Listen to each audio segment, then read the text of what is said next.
My name is Catherine Pettigas. I'm based in London. I'm a collector.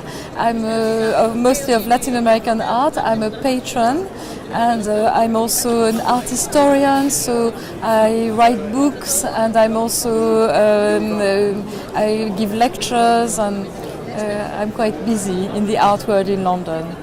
I think it would have been two works from Mexico, because Mexico is where our passion for Latin America started. With my husband Frank and I, we used to live in Mexico, and we bought works from Francis Alice. I think that was probably one of the first works we bought, and also some photographs by Gabriel Orozco. And these are two, still to today, they are two artists who have a fairly important presence in the collection.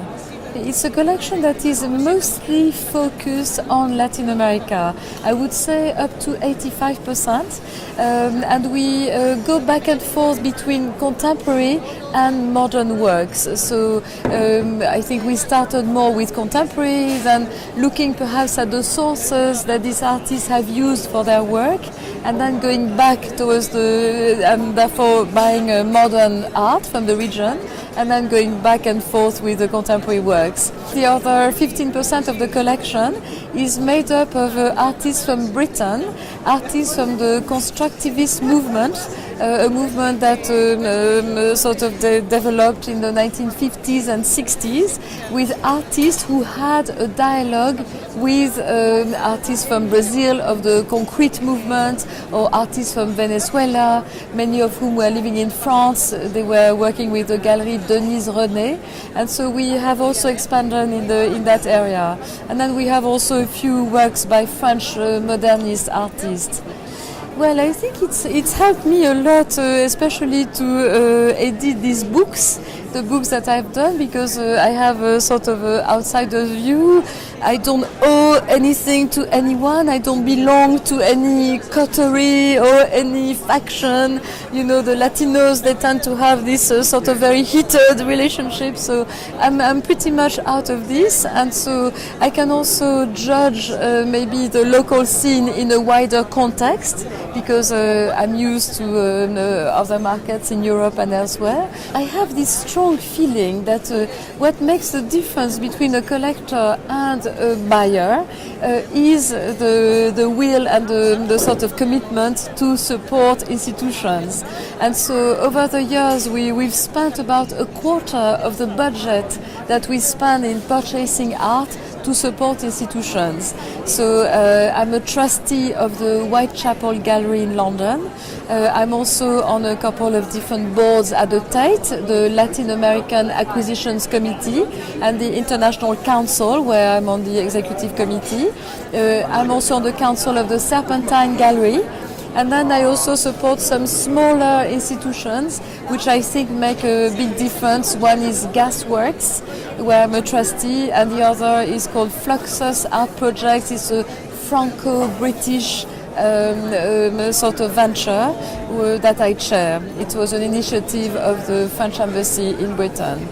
I think it's important because often when I support those small institutions, for example, even if you give a little bit of money compared, to how much you need to contribute to larger institutions, it really makes the difference between an artist being able to exhibit or not exhibit. And for me, I think it's so important, this notion. I think the institutions tend to purchase works on a different scale to individuals. So I think often, we help the institution buy pieces that are perhaps not the kind of pieces that we would buy normally. But also I think supporting the institution is part of acquiring knowledge. I think what the institutions sort of help you with is opening those horizons. And I think the knowledge is good for everybody. I think especially in these very overheated markets commercially, I think it's important to preserve that depth of knowledge, the understanding of perhaps deeper issues. to do with the artist or with the art. So I don't see it as a conflict of interest, I see it as enriching one another. As part of my sort of support and collecting, I've been involved in now 2 publications for a British publishing house. It's distributed by Thames and Hudson. The first book was a survey of the contemporary art scene in Brazil. It came out in November 2012. The second book was a survey of the contemporary art scene in Mexico. It came out in October 2014.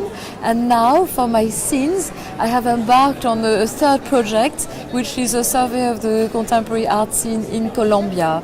I think it would probably be quite interesting to have a curator to sort of push you out of your comfort zone. I think it's difficult for me, to really launch myself in new talents, in new areas of the collection. I do a lot of research as part of my works with these books, as part of the committees I'm part of, attending these fairs, and so I do a lot of research, but sometimes maybe I don't challenge myself enough. Having a curator, I think, also helps with the day-to-day running of the collection, with all the conservation issue, the cataloging.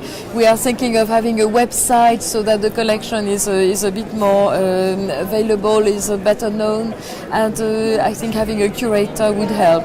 But at the moment, I have a PA. We tend to do it at home on a sort of more amateurish manner. I think if we effectively end up doing that foundation, I think that would be the time to have somebody a bit more focused on the collection. A lot of prices are incredibly overheated, it seems. I sometimes buy pieces that are significant, that are important pieces, and when it's necessary, I'm happy to do it.